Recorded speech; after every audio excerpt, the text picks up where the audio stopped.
The Hartland Peninsula, North Devon, is an area of outstanding natural beauty. A land of contrasts, from towering cliffs and sparkling seascapes to ancient forest and wild moor. Nestled in a sheltered valley, this garden is a real hidden gem. If you have trouble finding it, just ask one of the locals. Created around the waterways of an ancient mill, mentioned in the Domesday Book with its origins in Saxon times, this garden's unique position means that it is incredibly fertile, lush and green. When the mist rolls off the sea and fills the valley, Docton Mill takes on an air of mystery, accentuating the sense of seclusion. But this garden is about much more than plants. It's also home to John and Lana Borrett, who have their own inspiring story to tell. Docton Mill must weave a captivating spell. This entranced couple turned their backs on their old lives, and despite a complete lack of horticultural knowledge and no experience of running a garden, it's a story with a happy ending. What brought us to Docton Mill? I always tell people that Docton Mill found us. We spotted it in the Sunday Times, and I basically said to Lana, forget it, it'll be sold. It just looked too magical. I mean, when we arrived and looked at the gardens on the first day that we viewed the property, it was just mind-blowing, really. I mean, I've never seen a garden like it. I didn't think that we'd have a chance of buying the property. So I came down because basically I was fed up with my job, thought I'd have a day off, came to Docton Mill, got to the car park, and that was it. I was doing the sums as we were walking down to the house. It's most probably the worst property deal I've ever conducted in my life because we were so besotted. It meant a huge amount to us in the fact that it was a bit of a lifestyle change, both getting out of careers that we didn't like, weren't particularly happy in, and it was just too good an opportunity to miss. But it involved huge financial risks. And I suppose when we went across the road to the weir, I just said, this is ridiculous. Everything, the whole thing was just, well, magical.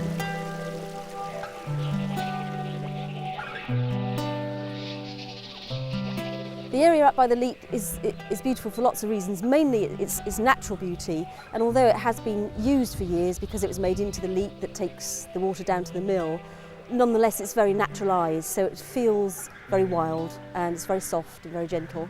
I don't have anything to do with that, so I don't see any work when I look at it. It's perfect, like so many wild places, and that's really special. The reason that things work in this garden, when they do work, and mostly they do, we haven't had many failures, is because we've chosen plants that fit the area that they're going into. So the area here where we have a bog garden is just naturally very boggy. There's a lot of water coming down off the main hill. And an area like the summer garden is just naturally very dry, so I'm growing things that will cope with the dryness. So I don't have to use loads of water, which is becoming quite an issue now.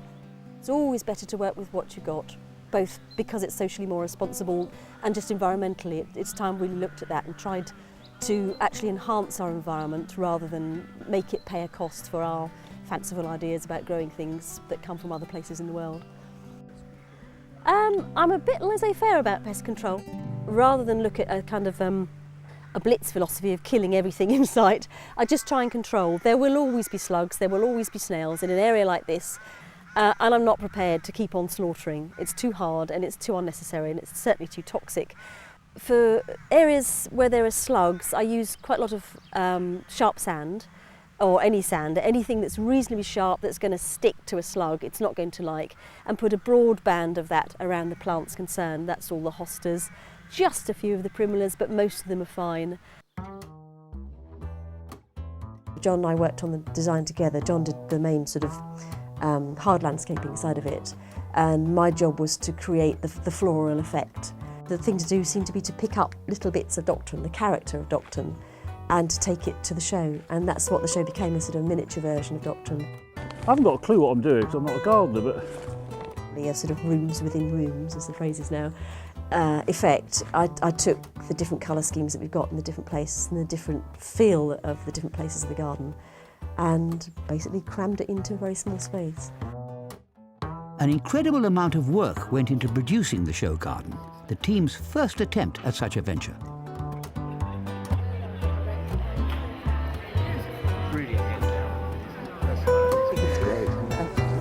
Presley, Presley.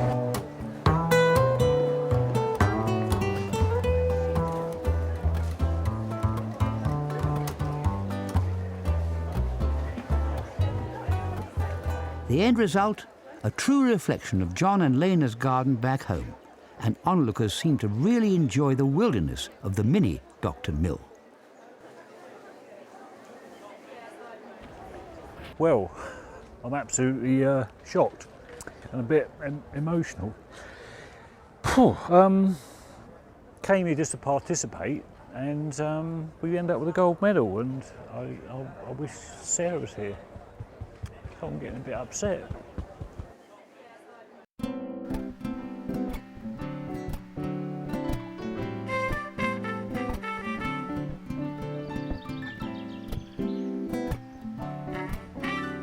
Docton Mill plays on its wildness, and its gardeners like to see the garden enjoying itself. There are an abundance of things to admire across the seasons. Green in more ways than one, this is a garden that strives to be ecologically friendly. Docton's team of gardeners all feel that it's a privilege to be in such a wild environment, pure and healthy, free from noise pollution, and they work hard to keep it that way in their management of the garden.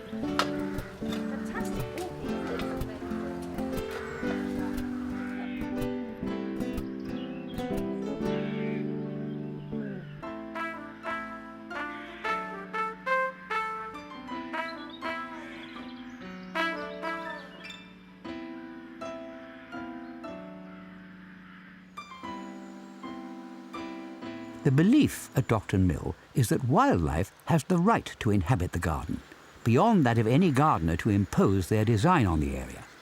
These damselflies clearly thrive in the wet, verdant atmosphere. The life of a damselfly is a rather precarious one. In the UK, they are lucky to manage a lifespan in their adult stage of just 2 weeks, often meeting with accidents or dying due to bad weather that stops them from flying.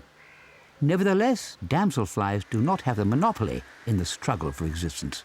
The garden wouldn't survive if it wasn't for the tea room, because the tea room provides food which people want when they've been round the garden, and Lena's one of those people that will keep just going on and on, work, work, work, never complains, whereas I'm a bit of a crash bang wallop man, and if I'm not happy, people know about it.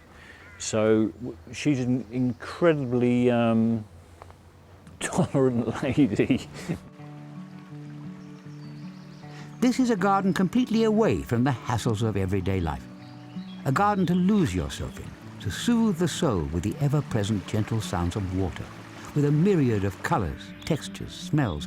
A garden to please all the senses. For John and Lana Borrett, Docton Mill Gardens was also a fresh start, a new way of life, and it seems getting closer to nature has brought them closer together.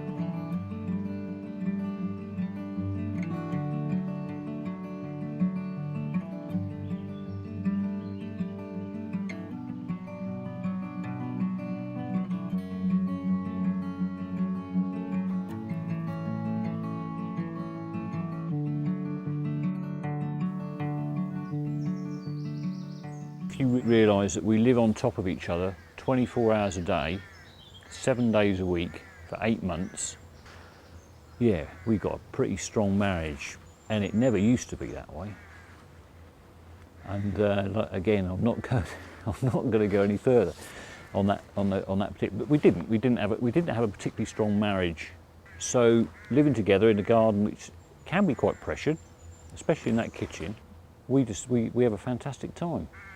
And we say all we do is laugh. Well, that's a bit of an exaggeration, but we definitely don't cry. One rare plant which flourishes in the Docton atmosphere is the Himalayan blue poppy. In 1933, on a May night in Bhutan, plant hunter Betty Sheriff had a vivid dream. Following its instructions led her to the discovery of a striking blue poppy. A curious story, but one that seems particularly appropriate to this garden.